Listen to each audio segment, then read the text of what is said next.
All right, everybody, welcome back to another episode of Hook the Line. Today, we're going to be giving out our coaching hire grades for some of the new coaching hires. We're going to be going through six of those coaches. We'll talk about Golish, Summerall, Kiffin, Franklin, Campbell, and Pete Golding. We're going to give out our grades, F through A, with minuses and pluses in there as well, for what we think they've done so far, how it works in the team, how it works in the scheme, the fit, plus the recruiting, plus now that the transfer portal's done, use all of those as a factor and give out our final grades for each of those coaching hires. So we'll go ahead and start right off the bat. We're going to go, we decided this right before, we're going alphabetical. So we're going to start with Auburn and another A as well, Alex Golish. I didn't even realize it does that. Oh, So hell yeah.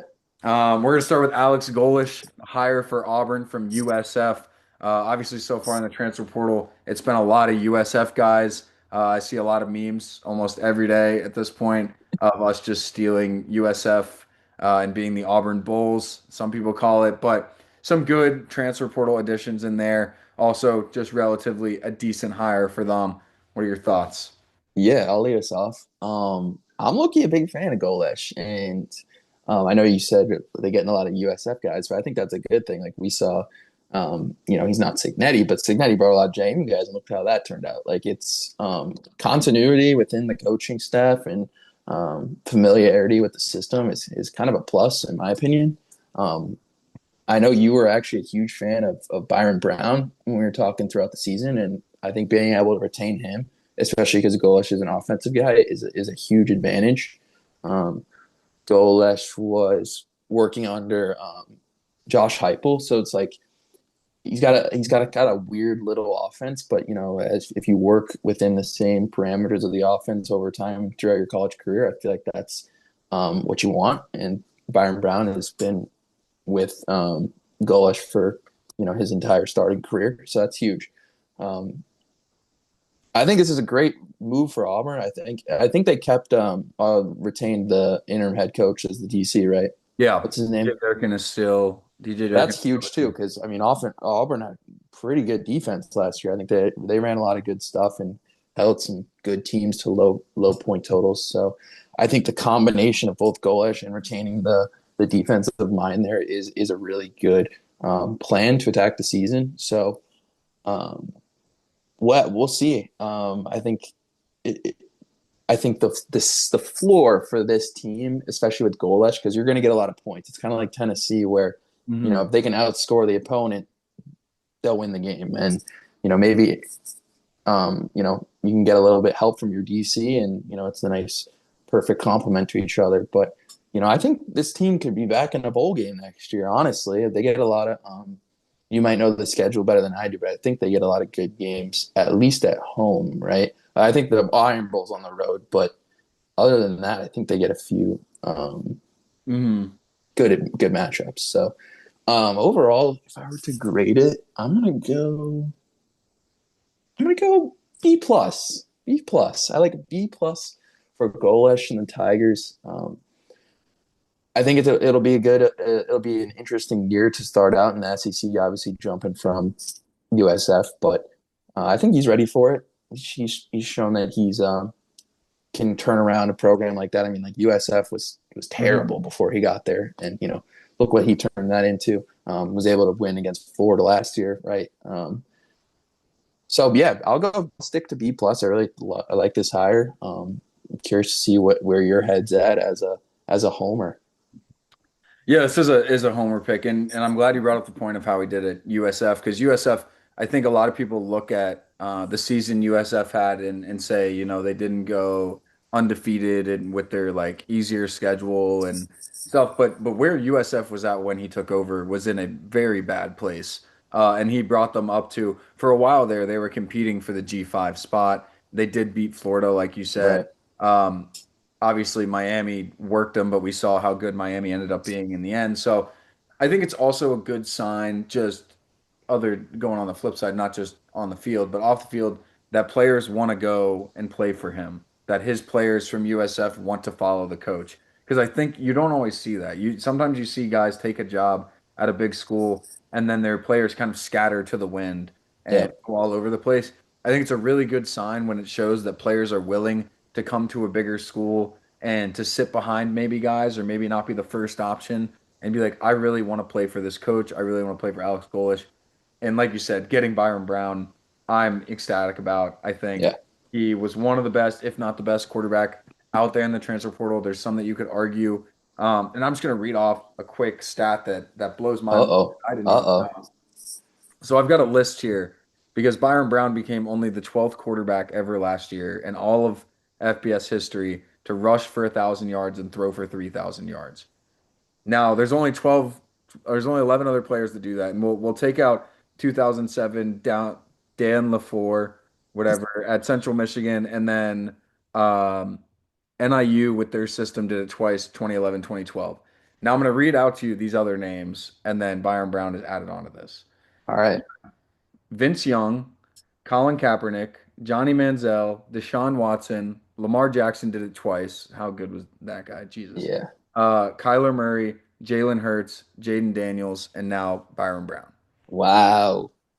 So elite company there. Obviously, he could end up in the Dan LaFleur category, on the off chance, but that's elite company to be in, no matter how you put it, no matter what Absolutely. competition you're playing. So that'll get you excited if you're an Auburn fan, no matter what. And a position of complete uncertainty for the last 3 or 4 years is now probably the one position that you have where it's certainty. So maybe you've traded out some of your stars all over the place, but you at least know your quarterback position is going to be what you want it to be, which is important. Yeah.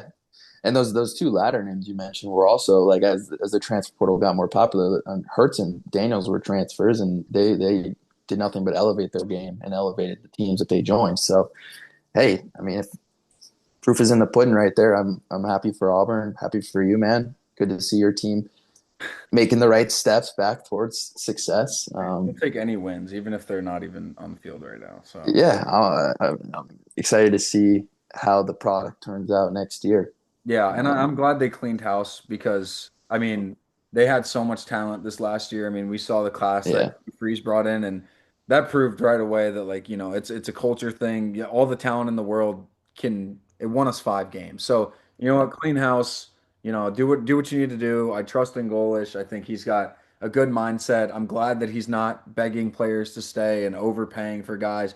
As much as I love Cam Coleman, and it does hurt to see him go. You know it's more important, I think, to get a couple offensive linemen than to pay him $4 million. So let's go ahead and do it. No one player. I think Cole Kublik said this that I'd watch it every once in a while, but he was like, no one player cripples a team, and I believe that as well. So I think oh it's yeah, higher. As for a grade, I'm gonna go a little bit higher because I'm a homer. Obviously, I'm gonna give it an A minus. I don't nice. expect my expectations aren't to win 8, 9 games your first season.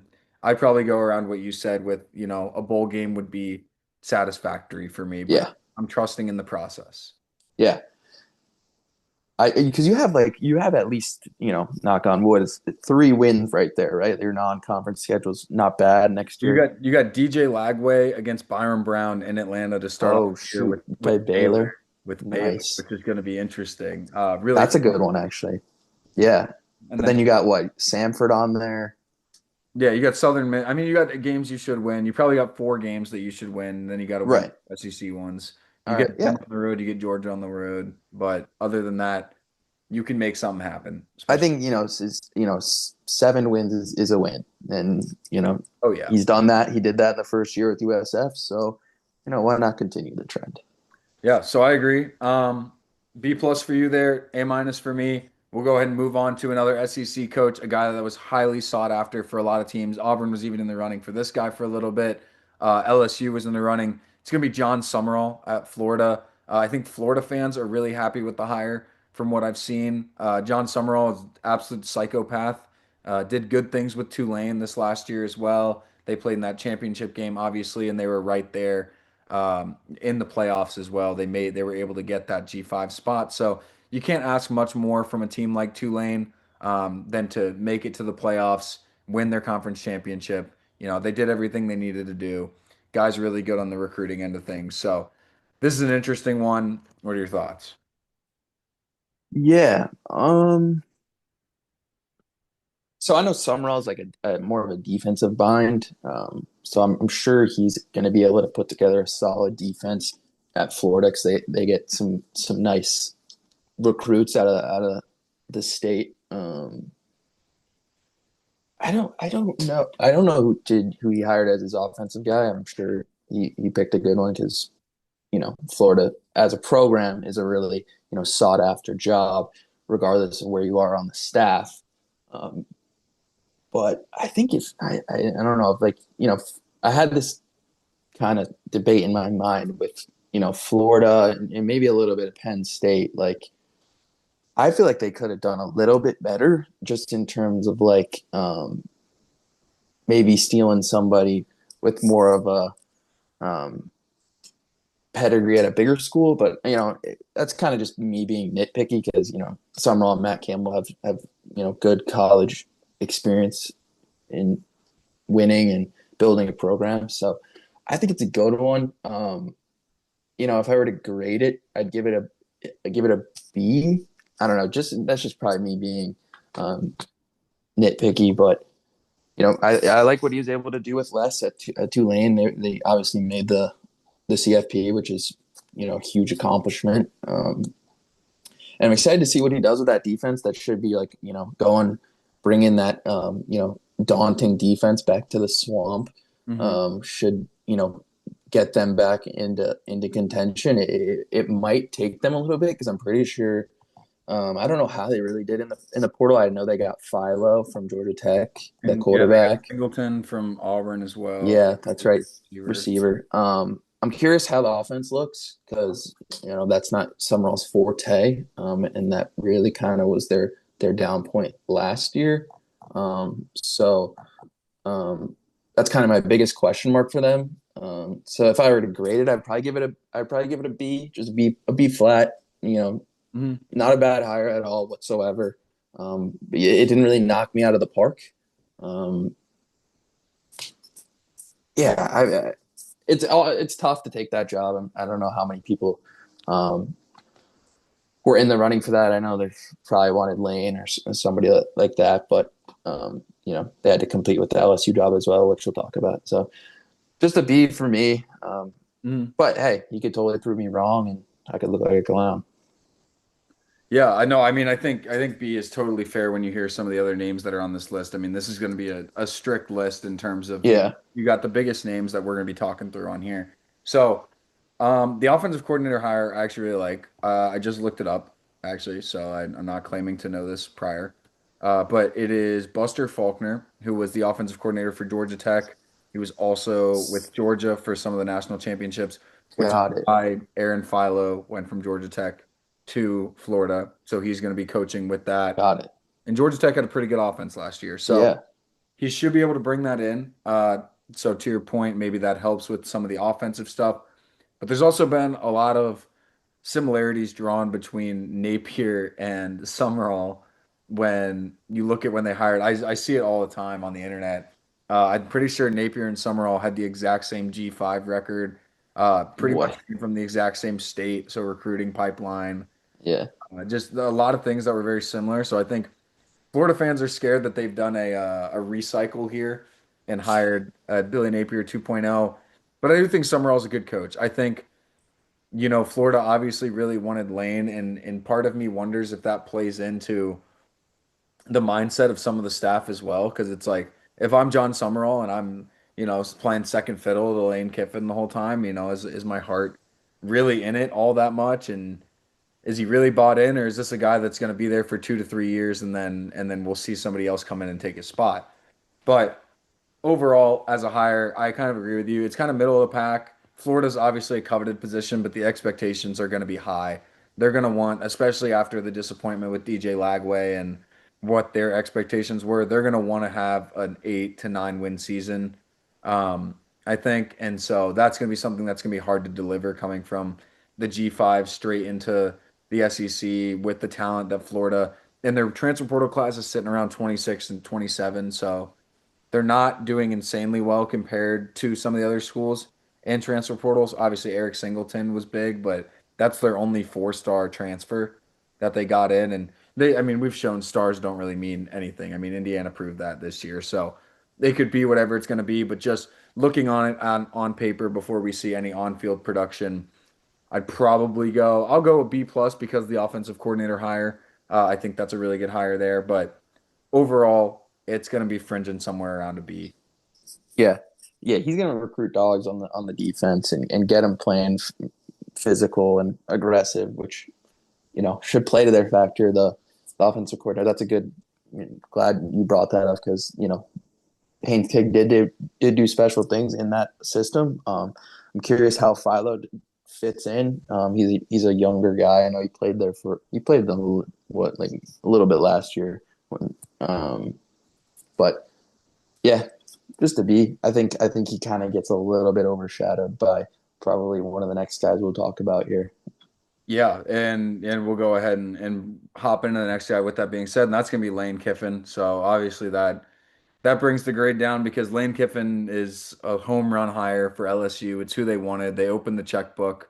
Only thing now is going to be expectations are going to be huge on him, obviously, to get it done really quickly. The expectation is to win a national championship probably within the next 3 to 4 years. So you know, it's a risky job, but he's getting paid a lot. And they gave him a big checkbook for the transfer portal, and I got to say, he used it. I mean, he used it. I'm looking at the transfer portal rankings. They are currently ranked one, and Ole Miss is ranked two with 27 commits. LSU has 39 commits out of the transfer portal, Oh and my is ranked God. one by a sizable margin.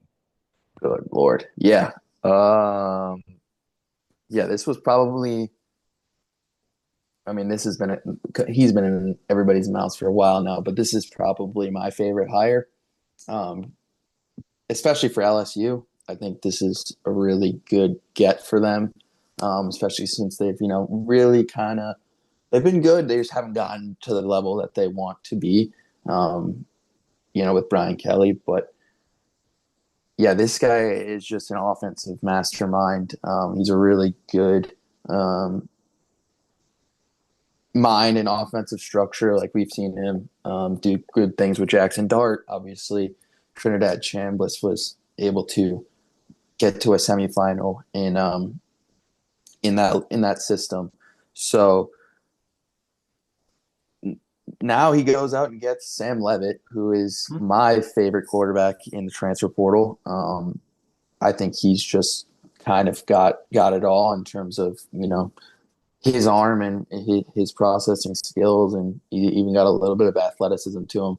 And now you kind of put him in one of the best systems in all of football, and probably one of the bigger stages in all of college football. So I really wouldn't be shocked if Levitt were,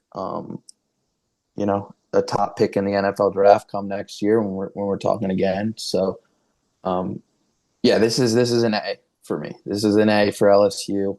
I think this is definitely the guy that's going to give them the biggest opportunity to make the jump into the college football playoff, um, and work towards that national championship that they've been striving for.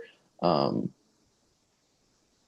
I'm curious how I don't know what their schedule. They play Clemson again probably to start the year I probably. would assume normally those Um, are so yeah, we'll see how it goes. I know Kiffin brought a lot of his assistants over from Ole Miss, and yeah. we saw how well coached that team was this past year. So um, I got high expectations for him, giving him a solid A.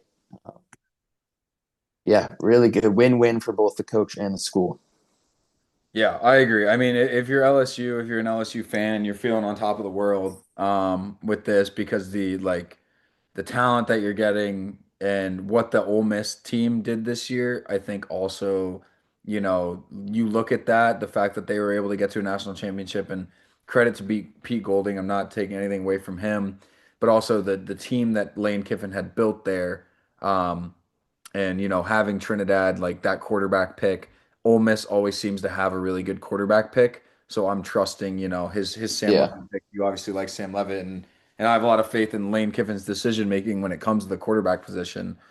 And 39 transfers is just a surplus of players, like that you can choose from to have on the field, but also to have depth to where you're able to sub defensive line guys out.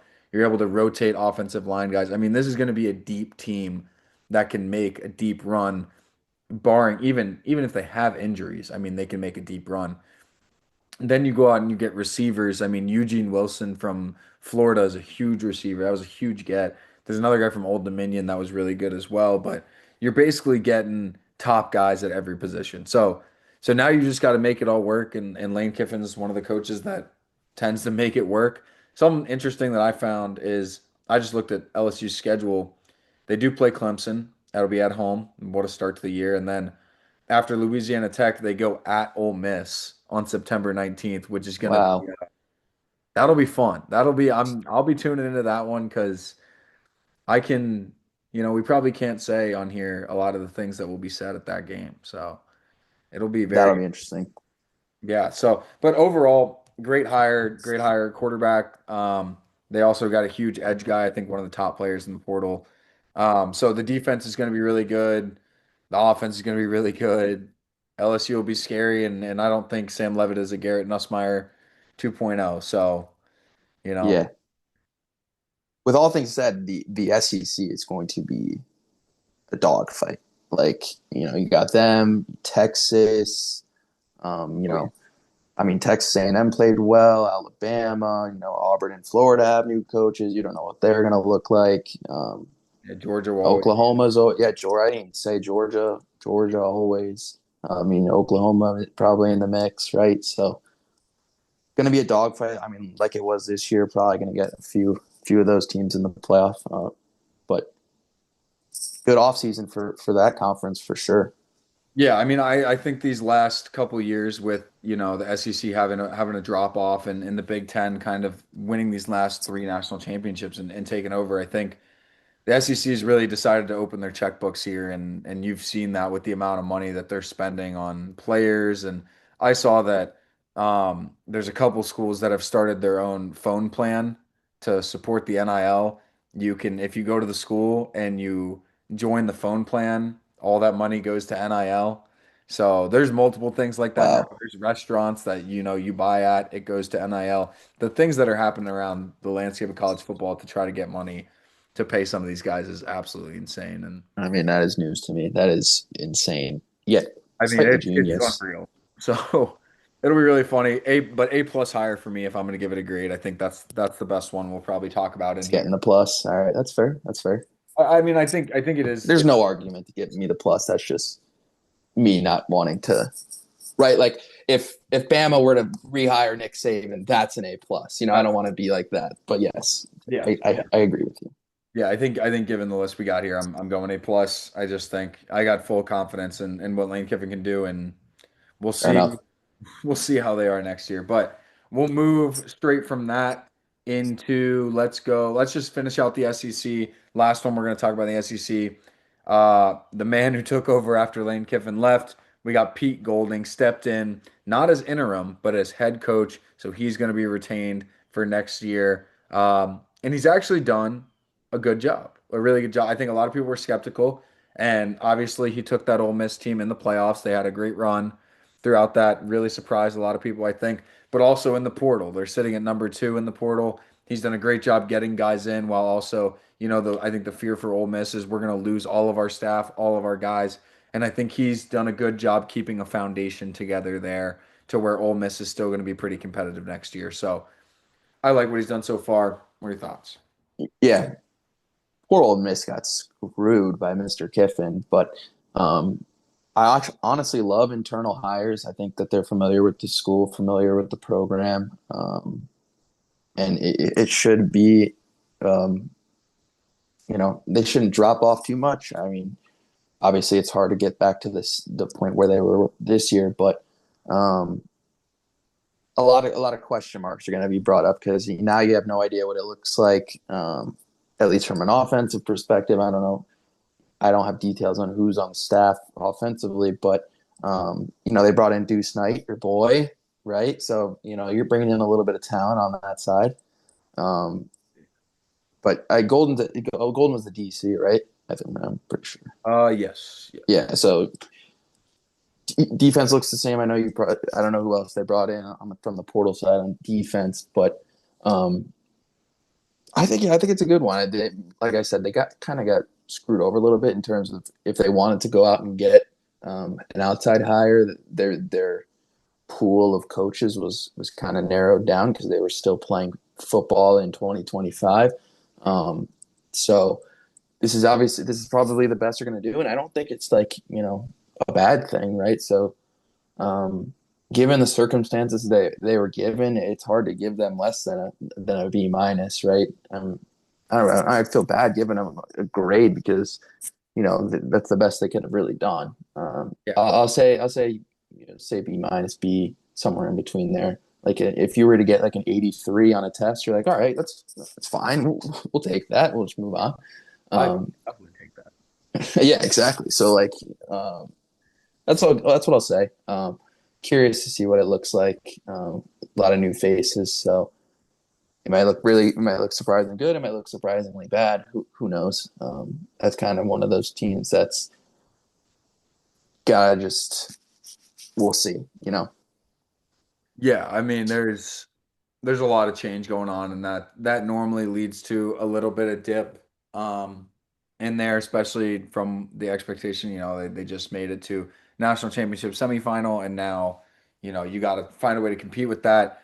My real question is, I mean, I know Deuce Knight is a 5-star coming out of high school and stuff, but what you had with Trinidad Chambliss, how much of the playoff run that you just got to was having a guy like Trinidad Chambliss and having some of the guys you had there versus how much of it was Pete Golding and in the system he could put in? Or was it kind of just blueprint what Lane Kiffin taught all year and then Yeah, forward? So I want to give Pete Golding his credit because I'm not in there. I don't know what was said, but I think it's going to be a lot different, and I think it's going to be a big challenge for him to get this team to where they were this year. And I think it would be a big challenge for anyone. I think you could have hired anyone in the country, and this would have been a massive challenge. So unless yeah, you went and got someone like maybe James Franklin, who has ties to players from a whole different region, and then you bring them down when you're yeah. competing Right. with the same players in the SEC, and now you got to compete with Summerall, Kiffin, and Golish not in there as much because we took more from USC, but just with all those guys that are already, and then you've got Kirby in there that's taken half your guys anyways that you want if you're Mississippi standing right next to him. So yeah, I think it's gonna be interesting. I think this is gonna be the biggest unknown of the SEC, Ole Miss Yeah, in terms of going to the next season when you try to I think there are going to be people that put Ole Miss going 9 wins and then there's going to be people that have Ole Miss getting 5 or 6 wins. So yeah, it'll be all over the place, and for that reason I kind of agree with you. I'm going to give it a straight B. I think it's a good hire, but I think there is a ceiling on the team as a whole. So I'd say situation is probably an F. So getting a B out of it, you know, that's pretty good. yeah. I agree. It's like getting a B. You said 83. I think it's like getting a B on a test that you studied the night before, and that's the only studying you did. That's a way. That's a way better way to put it. Well done. So there you go. I'm going B for that, and I think a lot. We'll talk about Ole Miss a lot more, come next season, and I think once we start seeing things, because I think they're going to be a fun team to watch and Yeah, have on. yeah. So with that being said, we'll move out of the SEC now, and we will move to let's do. Well, who do you want? You want Penn State or Virginia Tech? Let's go Franklin because you just touched on him a little bit, and um, I thought the bigger schools were gonna kind of want a piece of him. Like if I'm Florida, like I kind of would have loved that. I'm not gonna lie, just because of what he did at Penn State and his turnaround, and they had a big, you know, fan base, and um, like his recruiting skills are unbelievable. He was going to bring Penn State guys with him wherever he went, which he obviously did with Virginia Tech. So if you're Virginia Tech, this is awesome. Like this is a great hire for you. Like for a team that really hasn't been relevant in a while, in a kind of fluctuating conference. Obviously, Miami was really good, but people thought Clemson was going to be really good to start the year, and they were not even close to that. Yeah. So for them, that's just so big. I know he did retain some Penn State guys like Grunkmeyer, the quarterback, Luke Reynolds, tight end, pretty good guys to retain. And then this is just the start. I'm sure it's not gonna look great off the start. It might. Who knows? Like I don't know what their schedule looks like or home and away stuff like that. So that stuff could matter, but um, Grogmeyer got his feet wet a little bit in the Big Ten, and now he gets to go to that ACC, which is probably a little bit of a step down, but it's still, he's got experience playing, which is good. And yeah, I really think this is huge for Virginia Tech. They should, get back to bowl season, and Franklin's going to get them there. And he's still really good at recruiting the DMV, which he was really good at Penn State in that area of the country.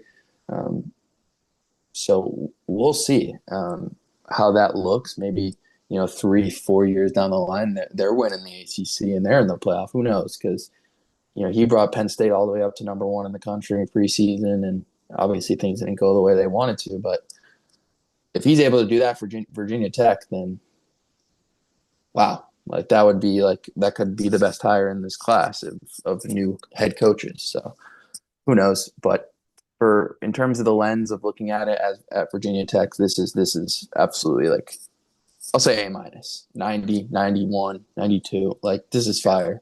Um, I'm rooting for him. I hope he does brings that school back on the map. I'd be excited for them if they were in the Pinstripe Bowl, right? If they were playing at Yankee Stadium in December, that'd be pretty good. And then obviously build upon as the years go on. So A- for me. Yeah. Yeah. Yeah, I mean you kind of said it best. I mean, this is like for James Franklin, I think going away from the school, even the school grade hire, if I'm going James Franklin for himself as a personal hire for him, I think this is an A to move to the ACC where you can dominate and a fan base in Virginia Tech in which you can get it rocking like you get Penn State rocking. Yeah, yeah, We saw Penn State turn into a menace with the whiteouts, and it became a whole thing nationally. Obviously, they struggled to win some of the big games in there, but there was no doubt that their atmosphere was #1 in most people's mind for college football. And now yep. you can do this with Virginia Tech in a new setting, and you're asking ACC competition to go play in an atmosphere like that. If he can turn it into that, they're going to be a problem in the ACC. And I did look up their schedule just because you mentioned it real quick and you were talking, so I took some time and um, I find this kind of funny. They play their first one, two, three, four, five, six, seven. So their first 7 out of 8 games are at home, and then their last 5 games are all on the road. Um, which, if what I'm saying is true, what I said about the atmosphere and going to play at Yeah. Tech is going to be a problem. This is kind of the dream start if you're James Franklin. I mean, you have the home field advantage for the first half of the season while you figure out your team, your scheme, get them together, and then you go on your road trip to go close out the year. And at that point, you could be, 7-1. You could be even some people 8-0, you know, at that point. And then it's how many are you going to lose on the road? You go at Miami, at Clemson, at SMU. So there's some difficult ones in there, but that's a dream schedule for a new coach, just getting to hang out at home for the first half of the year. I mean, if you clinch a bowl game by week 8, like that's a win. That's a huge That's win. a successful Like season. right, like if that was your goal for the season, like that's it's incredibly comforting. And then, I mean, I'm sure those games will be tough on the road at Miami and Clemson, but who knows what the ACC will look like? Because I mean, Carson Beck is going to LinkedIn, and I mean, Klubnik Klubnik's gone too, right? I mean, Lubnik needs to go. I mean, yeah. So like, who knows what the ACC will look like? Maybe there'll be a one season turnaround like some of the other schools. yeah, Like I said with Lane, that's just a win-win for both sides. no, I agree. And I'll tell you what, I mean, if you're in the ACC right now and you're looking at your schedule, probably the one game that you do not want to play at is going to be James Franklin. I mean, that is just going to be the biggest struggle. I mean, most of these coaches have not played against James Franklin. Most of these coaches are going to have to go study what he does in the Big Ten. And now he brings his talent here, his style of football here. The ACC, I think we've always kind of known for throwing offensive punches and maybe less on the defensive side of the ball. Obviously, Miami and Clemson can be exceptions to that, but a lot of their games are high scoring. A lot of their offenses are high flying. And now he brings this style where Penn State was very, pound the rock, win at the line of scrimmage, overpower you, and he could very easily overpower some of these ACC teams that are in here. So you could see him getting to where like this Miami school was at this year with just mass kicks ass and Yeah. totally see it. So I'll give it an A as well. I think, I won't even tack the minus on there. I love what he's gonna do. And like you said, I'm rooting for him as well. I want him to prove Penn State wrong as a school. I think they did him a little dirty, but sometimes you need a culture shift. I think this is Yeah. a culture shift for James Franklin and for Virginia Tech. Yeah, absolutely. Penn State fans were kind of fed up with him a little bit, especially with the preseason expectations and how the start of the season went. So that's a really good segue into our last coach, Oh yeah. with the one Penn State ended up going with in Matt Campbell. I'll let you take the reins on this one first because this one's kind of Penn State was one of those teams that they were looking for a head coach for a while. They got rid of Franklin pretty early, and they were dealing with an interim for a while. And I heard some things that they were just throwing money at coaches, just throwing it. Just hey, Sataki, BYU, Penn State. He goes, nah. I've heard they went after Lincoln Riley. I don't know how true that is, but Yeah, they went after Brent Key as well. He got everybody got a contract extension the day after Penn State. they leveraged Penn State's interest into a raise. And I was like, that's just incredibly smart. Good for those coaches. And they got stuck with Matt Campbell. Not stuck with, but that's ended up how the Yeah, dominoes fell. So, I think Dillingham did the same thing, and I was big on Dillingham before I really got. right. That's true. I thought maybe, the NFL route was really open for Penn State here with the kind of job it is and the kind of scheme they run and the kind of talent. I was really expecting them to maybe go get one of those NFL guys. I mean, there were a lot of openings from the NFL this year. And we've seen where a lot of those have landed. Shout out the New York Giants, shout out the Atlanta Falcons, just made hires this week. We'll see. New reign, new regimes. Hopefully things get better. Uh, Breath of fresh air. we'll see. This at least gives me something to hope for in the future, so I'm happy about it. But yeah, I think there was a lot of guys on the table, and not that Matt Campbell's a bad coach. I just don't think he was the best option out there. I think it was a little bit of a settle for Penn State, and they've done really well in the transfer portal just because of the brand, I think a lot, and how many games they've won and how good they are. But you're looking for a guy to get you over the hump. That was like the whole point of the coaching search. That's the whole reason you fired James Franklin. If you wanted to get a 10-win season and beat everybody you're supposed to beat, you would have just kept James Franklin. So my question comes in if Matt Campbell is the guy to do that out of everybody. If he's the one, that can make that happen. Iowa State, I don't think they were really known for, knocking off big dogs. Like I don't think that was Matt Campbell's thing. I think Iowa State was a good team, but I think Penn State is still going to be left with the same problems that they were having with James Franklin. Yeah. What'd you give it? What was you graded? Oh, I didn't give my grade. I'm gonna give this a D. I I don't like it. All right. I'm gonna give it a D. I'll give it a D. Wow. I'll give it a D All plus right. D plus, D plus, D plus. All right.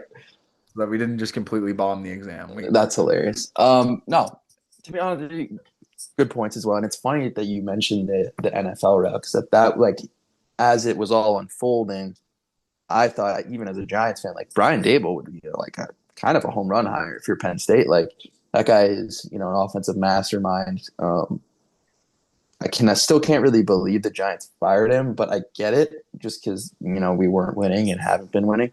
So I'm sure he'll get a job either as an OC or he'll have a job in football and wherever he lands. Maybe the Bills head coach, who knows?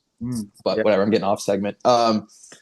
Yeah, Matty Campbell, interesting because you mentioned Iowa State's not hasn't had crazy results. They made the Big 12 championship in 24, got destroyed by Scatabo and Levitt, but he brings a lot of that team over to Penn State, like Rocco Becht.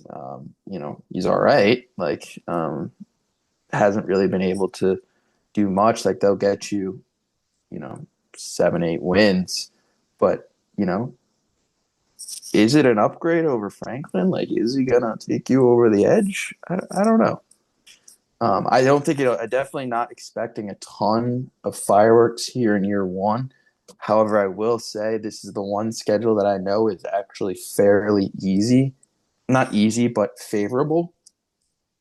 I heard that as well. Um, I heard that as well. they their toughest football game is at Michigan, and Okay. obviously that's a very hard place to play.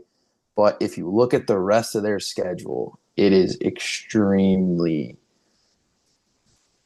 in their favor. You got school I with don't have it in front of me, but any Big Ten team that's on the bottom of the list, they're playing like Rutgers, um, does that mean they play? the Purdue Boilermakers. I think they beat Maryland in there, Northwestern, right? They don't play Ohio State. They don't play IU. I can't Wait. believe it. I cannot believe it. Oh yeah, I'm looking at it right now. They don't play Illinois either. They play I USC. don't think they play Iowa. They play Iowa. No. No. See, so cards are dealt to his favor in year one, and that'll be the ultimate test. I think if he gets a little bit of recruiting under his belt, because that's where Franklin kind of made his success, was able to grab a few guys and develop them. And it's kind of more of a process for Matt Campbell. So I'm curious how it looks down the line. But right now, um, I'll give it a C plus. I'll be a little bit more of a favorable grade. I said favorable, I think 6 or 7 times in this little segment. But uh, Favorable. I'm curious to see if we can come back to this maybe 3 years down the line and see how he's done because um,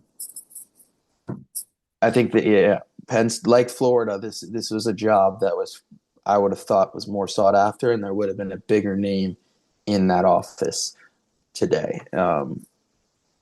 So yeah, another one that's got a big question mark for me, but we'll see. That's the newest.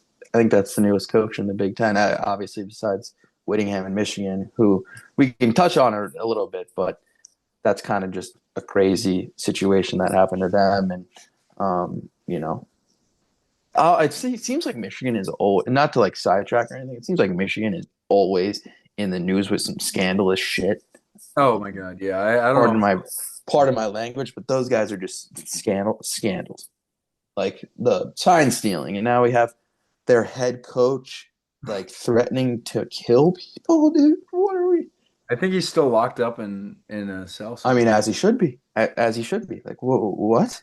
Ever since like, oh my God, Harbaugh leaves. I mean, Harbaugh brings them to the top, and then it's just Yeah. And you know what's funny is that like Michigan fans, for 4 years could say, Ohio State hasn't beaten us, but Ohio State fans can now say that their one win absolutely decimated the entire head coaching system at Michigan. Drove unreal. insane. Essentially, the one win drove your coach to the brink of murder.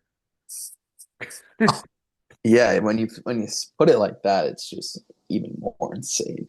So But it's good for them. If all they care about is one game in their whole season now, I guess that's cool. I mean, it's kind yeah, of weird, but it'll be interesting. we'll I see do how he like does. Bryce Underwood though. I mean, I think that'll be I interesting mean, how he develops. I'm surprised. I mean, he did stay around, so we'll see how he does. I'm looking at the transfer portal though for Penn State, and I don't really 24 guys from Iowa State. yeah.